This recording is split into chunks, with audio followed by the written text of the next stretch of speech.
नमस्कार। आप सभी लोगों का हार्दिक स्वागत, अभिनंदन व वंदन है। आइए आपके अपने चैनल इंग्लिश विद एएस में आज बात करते हैं जूनियर शिक्षक भर्ती की। सबसे पहले तो हमारे कई साथी भैया बहन बहुत परेशान हैं उन यूट्यूबर्स को देख करके जिन लोगों का काम ही है केवल चीज़ों को हाइप करना, अधकचरे तरीके से आधी बात बताना बिना किसी सत्यापन के। याद रखें, पहली चीज़ तो आप ये जानिए कि भर्ती आ गई है, ये सच है, लेकिन अभी भर्ती का विज्ञापन नहीं आया। विज्ञापन यानी कि जो डिटेल्ड विज्ञापन, आपका विज्ञप्ति जिसे आप कहते हो, एडवर्टीजमेंट, वो आएगा 18 तारीख को, 18 फरवरी को। अभी ये आप कहोगे गुरुजी ये क्या आया है जो ये सामने है, क्या ये जूनियर भर्ती का विज्ञापन नहीं है? माय डियर, ये है जियो। ये क्या है? ये अब देखो इंटरनेट का ज़माना है, ठीक है, ये गवर्नमेंट ऑर्डर है। सरकार ने साफ साफ देखो इस भर्ती के संदर्भ में ये लिखा हुआ है, गोपनीय शीर्ष प्राथमिकता समयबद्ध, यानी कि ये आपके लिए नहीं आया हुआ है। ये अब जब सरकार, आप कहेंगे आपकी किसके लिए आया हुआ है? भाई सरकार में जो ऊपर के सचिव लेवल के ऑफिशियल्स हैं, ब्यूरोक्रेट हैं, वो अपने जो सबॉर्डिनेट्स हैं उनको आदेश भेजते हैं। ये है गवर्नमेंट ऑर्डर। अब इस गवर्नमेंट ऑर्डर से, इस जियो से हमें इस भर्ती के संदर्भ में क्या क्या जानकारी मिल जाती है जो बहुत ही इंपॉर्टेंट है। ख़ास तौर से वैसे तो ये जो मैं जानकारी दूंगा ये सबके लिए इम्पॉर्टेंट है, लेकिन जिनको लैंग्वेज के साथ जूनियर में टीचर बनना है वो ज़रूर देखें। आइए हम लोग थोड़ा सा आगे बढ़ते हैं और केवल काम की बात, इम्पॉर्टेंट बात करते हैं। प्रेषक हैं आरवी सिंह, विशेष सचिव उत्तर प्रदेश शासन, और इन्होंने लिखा है सचिव परीक्षा नियामक प्राधिकारी उत्तर प्रदेश प्रयागराज को। माय डियर, ये सब्जेक्ट कल का है, यानी 10 फरवरी का है, और इसका विषय है प्रदेश के, क्या बड़े ध्यान से देखिएगा, क्या विषय है? प्रदेश के अशासकीय सहायता प्राप्त जूनियर हाई स्कूल में प्रधानाध्यापक व सहायक अध्यापक के रिक्त पदों पर चयन हेतु भर्ती आयोजित कराने के संदर्भ में ये दिशा निर्देश जारी किया गया है। आपको ध्यान रखना है कि ये जो भर्ती होनी है उसमें कौन कौन से नियमों का पालन किया जाएगा। इसमें बिंदु 1, बिंदु 2 जो दिया है ये आपके कोई विशेष काम का नहीं। बिंदु 1 में ये बताया है कि भाई पहले स्नातक हुआ करती थी योग्यता, है ना, अध्यापक के लिए। फिर बिंदु 2 में जूनियर की बात किया हुआ है कि इसमें बाल शिक्षा जब लगा 2009 में, निःशुल्क एवं अनिवार्य बाल शिक्षा अधिकार अधिनियम 2009 में जब आया तो जूनियर हाई स्कूल में निर्धारित मान्य मानकों के अनुसार भाषा, विज्ञान, गणित एवं सामाजिक विषय के अध्यापकों की उपलब्धता सुनिश्चित किए जाने का उल्लेख है। यानी कि 3 तरीके के शिक्षक। यहाँ एक पॉइंट क्लियर हो जा रहा है कि जो पहले होंगे वो भाषा से रिलेटेड, है ना, यानी कि इंग्लिश, हिंदी और संस्कृत। दूसरे एक विज्ञान गणित वर्ग हो जाएगा। तीसरा सोशल स्टडीज यानी सामाजिक विज्ञान का वर्ग हो जाएगा। चलिए नेक्स्ट पॉइंट पर आते हैं। इस पॉइंट में क्या कह रहा है? इस पॉइंट में ये समझा रहा है कि भाई इनको ज्ञान किस चीज़ का होना चाहिए। प्रधानाध्यापक को आपने 5 वर्ष कहीं नहीं पढ़ाया, आपके पास 5 वर्ष का अनुभव नहीं है माय डियर, तो आप हेड मास्टर यानी प्रधानाध्यापक के पद के लिए अप्लाई नहीं कर पाएंगे। ये अगली बात बताया है, ठीक है। बस इससे ज़्यादा आपके लिए इसमें कुछ काम का नहीं है, ठीक है। फिर हम आज आ जाते हैं, ये बता रहा है कि भाई जूनियर का टेट क्वालिफाई होना चाहिए। और एक बड़ी महत्वपूर्ण जानकारी हो ये कि अब जो टीईटी 2020 की होनी थी, टीईटी 2020, वो इस परीक्षा के बाद होगी। इसको विशेष रूप से पहले कराना है। अब भर्ती जो आयोजित कराई जाएगी माय डियर, तो उससे संबंधित कुछ अतिरिक्त जानकारी भी देना चाहता है। इसमें क्या क्या जानकारी दे रहा है इसको समझूं।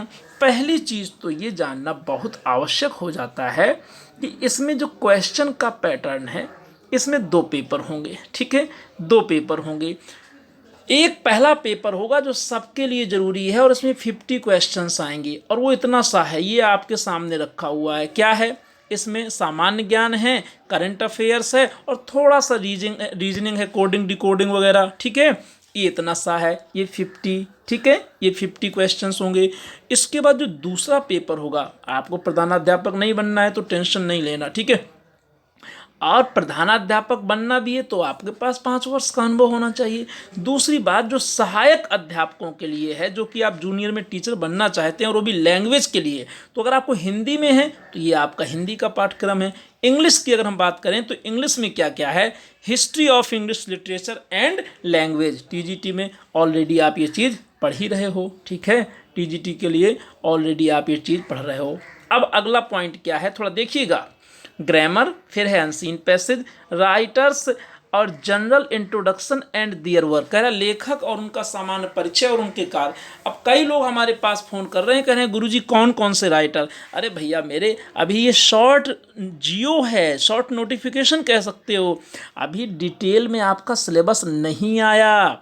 बस आप इतना जान लो कि आपको करंट पढ़ना है, पहला पेपर 50 क्वेश्चन होंगे, करंट पढ़ना है, थोड़ा सा जीएस पढ़ना है, थोड़ी सी रीजनिंग पढ़ना है, और 100 क्वेश्चन आपके सब्जेक्ट से होंगे और 3 कैटेगरी में आपको डिवाइड किया गया। पहला लैंग्वेज वाले इंग्लिश पढ़ें, हिंदी वाले हिंदी पढ़ें, संस्कृत वाले संस्कृत, फिर सोशल स्टडीज, सामाजिक विज्ञान, सब जानते हो सिलेबस इसमें दिया हुआ है, अभी दिखा दूंगा, और फिर है साइंस एंड मैथमेटिक्स, 3 कैटेगरी में, यानी 100 आपके पेपर में रहेगा। अब आप अपना लैंग्वेज का सॉल्व करोगे तो माय डियर जो टीजीटी में पढ़ रहे हो पूरी ग्रामर वही रहेगी, उससे एक बाहर नहीं एक कम नहीं। अनसीन पैसेज तो सब जानते हो, ये तो प्रत्येक एग्जाम में आता है, चाहे वो टेट हो या सुपर टेट हो या टीजीटी हो या पीजीटी हो या जीआईसी हो।